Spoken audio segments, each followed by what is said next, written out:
দর্শক বন্ধুরা, green lifeline চ্যানেলের পক্ষ থেকে সকলকে স্বাগত জানাই। তো আজকের যে ভিডিওর মেন যে পর্ব তা হলো জবা গাছের রোগ পোকা থেকে মুক্তির উপায় এবং এই কচি কুড়িগুলো কেন পড়ে যায় এবং এই পোকাগুলো কেন আসে এবং এই পোকা দমনের উপায় কী আমরা এক এক করে আসব। এবং আপনার কাছে একটি রিকোয়েস্ট থাকবে, আপনারা ভিডিওটা অবশ্যই শেষ অবধি দেখবেন, নাহলে এই ভিডিওর মাধ্যমে যা আলোচনা করা হচ্ছে সেটা আমরা স্কিপ করলে পুরোটা বুঝতে পারবেন না। তাই আপনার কাছে রিকোয়েস্ট হলে আপনারা সম্পূর্ণ ভিডিওটা দেখুন এবং অবশ্যই একটা লাইক করে আমাকে সাপোর্ট করুন। তো চলুন আজকে এক এক করে আপনাদের নিয়ে আসি। তো দেখুন, এই যে কচি পাতা, অর্থাৎ কচি পাতাগুলোকে প্রথমত মাকড়ে আক্রমণ করে, দেখতে পাচ্ছ কিছু মাকড় কিন্তু এই পাতাগুলোকে পাতাটাকে ভাঁজ করে নেয় এবং এই পাতার মাঝখানে কি হয়, ওরা বাসা বাঁধে। ঠিক আছে, এটা একটা মেন কারণ। মাকড়সা একটা প্রবলেম আছে। এবং যে রোগ পোকাগুলো মেনলি হয়, বিশেষ করে রোগের থেকে পোকাতে আসি, পোকাগুলো কি হয়, কচি যে পাতাগুলো আছে এবং কচি যে কড়িগুলো যেগুলো গাছ থেকে সদ্য বেরোয় সেগুলো রস খেতে আসে এবং রস খেয়ে নেয় এবং যার কারণে কি হয়, যে কড়ির যে ডগাটা থাকে, ডান্টিটা, সেটা শুকিয়ে যায়, যার ফলে কি হয়, আস্তে আস্তে কিন্তু কড়িগুলো ড্রপিং হয়। ঠিক আছে, তো এটা কিন্তু তরতাজা একটা গাছ, এটা একটা পুনে ভ্যারাইটি। তো দেখতে পাচ্ছ যে কড়িগুলো ফুটো করে ফেলেছে। আপনাদের অনেকের বাড়িতে এরকম হয়তো এই প্রবলেমটা রয়েছে এবং বেশিরভাগ ক্ষেত্রে এই সময়টা বেশি হয়। আপনারা হয়তো যখনই ছাদ বাগানে আসেন দেখছেন যে হট করে এটা কী করে হলো। তো বিশেষ করে এটা যখন নিরালায় যখন থাকে, মানুষজন যখন ছাদ বাগানে কম আসে, অর্থাৎ সন্ধ্যের পর, তখন কিন্তু পোকামাকড়গুলো বেশি আসে, যার কারণে কিন্তু আপনাদের গাছে কিন্তু এই ছোটো ছোটো কড়িগুলোকে কিন্তু যখনই বেরোয় তখন কিন্তু এরকম ফুটো করে দেয় এবং ড্রপিং শুরু হয়ে যায় কড়িগুলো। তো এর থেকে বাঁচার উপায় কী আছে সেই সম্পর্কে আজকে আমাদের ভিডিও। তো অবশ্যই আপনারা সঙ্গে থাকবেন। তো দেখুন, এগুলো প্রথমত বিভিন্ন ধরনের পোকা আছে। তার মধ্যে কিছু পাতা খেকো পোকা আছে এবং কিছু মাকড় আছে এবং কিছু আছে মিলিবাগ। ঠিক আছে, এবং কিছু আছে পাতা খেকো পোকা। এগুলো সম্পূর্ণ কী করে, গাছের কচি পাতাগুলোকে খেয়ে নেয় এবং তার ফলে কী হয়, কচি পাতার সাথে সাথে কচি কড়িগুলোকেও খেয়ে নেয়, যার কারণে কড়িগুলো শুকিয়ে যায় এবং কড়িগুলো একটা সময় কী হয়, পড়ে যায়। তো আমাদের মনে হয় তখন যে গাছ তো মোটামুটি ঠিকই আছে, গাছে খাবারও দেওয়া আছে, তাহলে কড়িগুলো কেন পড়ে যাচ্ছে। ঠিক আছে, তো এই পোকামাকড়গুলো দমনের জন্য আমাদের বেশ কিছু উপায় অবলম্বন করতে হবে।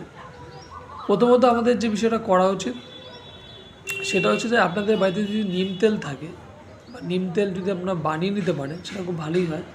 পরবর্তী আমরা এই নিয়ে একটা ভিডিও আসছে নিম তেল নিয়ে। এবং যদি আপনাদের বাড়িতে নর্মাল আপনাদের কিছু পরিমাণ গুঁড়ো হলুদ এবং কিছু পরিমাণ কর্পূর, এই দুটো, এবং তার সাথে পারলে সামান্য পরিমাণ ন্যাপথলিন, এগুলোকেও ভালো করে মিশিয়ে নিতে হবে এবং অবশ্যই ভালো করে গুঁড়ো করে নিতে হবে।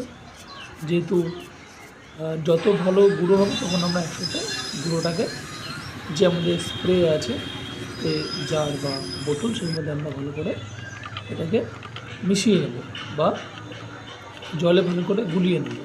ঠিক আছে, তো এটা আমাদের প্রথম কাজ থাকবে। এটা হচ্ছে একদম সামান্য ঘরোয়া টোটকা, কোনো খরচ লাগবে না আপনাকে।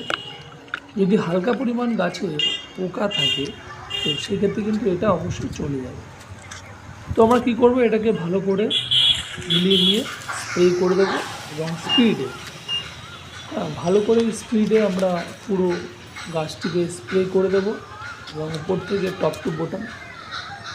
এবং যত ভালো স্পিডে স্প্রে করতে পারবো এতে কী হবে, গাছে যদি কোনো রকম কোনো পোকা থেকে থাকে সেগুলো কিন্তু সেই মুহূর্তে চলে যাবে এবং গাছে যদি আপনার কোনো ধুলোবালি জমে থাকে সেক্ষেত্রে কিন্তু সেটা চলে যাবে, যাতে সালোক সংশ্লেষ ভালো হবে, গাছের পাতাগুলো কিন্তু সুন্দর কালার তৈরি হবে এবং কোনো রকম কিন্তু রোগ পোকা এর মধ্যে আক্রমণ হবে। তো আপনাদের খেয়াল রাখতে হবে, স্প্রেটা কিন্তু অবশ্যই খুব সকালে করতে হবে, নাহলে কিন্তু বিকেলের পর করতে হবে। এই জিনিসটা অবশ্যই খেয়াল রাখা দরকার। একদম এর বাইরে কিন্তু স্প্রে করা যায় না, তাতে কী হবে, গাছ কিন্তু দুর্বল হয়ে পড়ে। এই দুটো সময় খুব ভালো। তো এইভাবে আপনাদের প্রত্যেকটা যতগুলো গাছ আছে সেগুলোকে এই ঘরোয়া যে ওষুধটা আছে, ঘরোয়া যে চোটটা যেটা বলা যায়, এ দুটো আপনার ভালো করে স্প্রে করে দিন সম্পূর্ণ গাছকে, ঠিক আছে? তাতে দেখবেন আপনাদের যে পোকা লাগার যে সমস্যাটা, সেটা কিন্তু অনেক ক্ষেত্রেই কিন্তু আপনাদের সুলভ হবে। তো এরপরে আমরা কি করব, যদি দেখেন যে এরপরে আমরা যে মেন বিষয়টা আমাদের কাছে আসবে সেটা হচ্ছে যে একটা পাউচ প্যাকেট আমরা নিয়ে নেব, সেটা হচ্ছে 1 টাকা বলে। এটা 1 লিটার জলে 1 গ্রাম বা 2 লিটার জলে 2 গ্রাম, সেই হিসাবে আপনারা এটাকে ভালো করে স্প্রে বোতলে ভরে ভালো করে শেক করে এটাকে আপনারা সমস্ত গাছগুলোতে স্প্রে করে দেবেন। এতে কী হবে, আপনাদের যত রকম পোকামাকড় রয়েছে সেগুলো দমন হবে। এবং আরেকটি বিশেষ কারণ, সেটা হচ্ছে জবা গাছের যে রোগটা হয় সেটা অনেক সময় কড়ি পড়ে যায় প্রথম কথা, এবং অনেক সময় গাছের পাতা হলুদ হয়ে যায়, এবং অনেক ক্ষেত্রে কী হয়, ডালগুলো শুকনো শুকনো হয়ে যায়, শুকিয়ে যায়। তো এগুলো অনেক সময় যে কারণে হয় সেটা হচ্ছে প্রপার নিউট্রিশন গাছে পায় না, সেই জন্য আমাদের নিউট্রিশনের বিষয়টা খেয়াল রাখা উচিত। এবং অনেক সময় জল কম বেশির জন্য হয়। তো যেহেতু এখন এই গরমের সময়, তো আপনারা অবশ্যই যাতে দুবেলা জল দিতে পারেন তাহলে খুব ভালো হয়।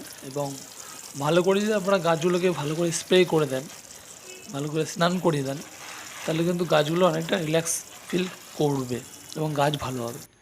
তো আপনারা তরল সার ব্যবহার করতে পারেন, সেটা খুব উপকারী এই গরমকালে, ঠিক আছে? এবং এর পাশাপাশি তরল সারের ভিডিও আমার এই চ্যানেলে দেওয়া আছে, অবশ্যই আপনারা দেখে নিতে পারেন। এবং যে খাবারটা আমরা বলবো গাছের জন্য, যেটা গাছকে নিউট্রিশন দেবে, সেটা হচ্ছে শিংকুচি, হাড় গুঁড়ো এবং সামান্য পরিমাণ নিমখোল এবং সামান্য পরিমাণ আপনার কলিচুন। এই 4টি জিনিস একসাথে করে একটা গাছের জন্য মিনিমাম 1 কাপ করে এই জিনিসটা ভালো করে গাছের গোড়াটাকে ভালো করে নিড়ানি কিছুটা খুঁচিয়ে নেওয়ার পর সেটাকে আপনার পরিমাণ মতো মোটামুটি চা খাওয়ার 1 কাপ করে ভালো করে দিয়ে দেবেন। তাতে আপনার কী হলো, ওষুধের মাধ্যমে আপনার রোগ পোকাগুলো দমন হলো, এবং আপনার যে গাছের যে নিউট্রিশনের ঘাটতি ছিল সেটাও আপনারা এই খাবারের মাধ্যমে কমপ্লিট হলো। তো এভাবে আপনারা ভালো করে গাছের যত্ন নিন, গাছকে ভালোবাসুন, দেখবেন গাছ কথা বলবে। তো অবশ্যই আমরা পরবর্তী ভিডিওতে আরও বিস্তারিত আসবো। তো যদি ভিডিওটা ভালো লেগে থাকে তো অবশ্যই এটা লাইক এবং শেয়ার করবেন। অবশ্যই নতুন হলে চ্যানেলটিকে সাবস্ক্রাইব করে রাখুন, এবং দেখা হচ্ছে পরবর্তী ভিডিওতে। ততক্ষণ ভালো থাকুন, সুস্থ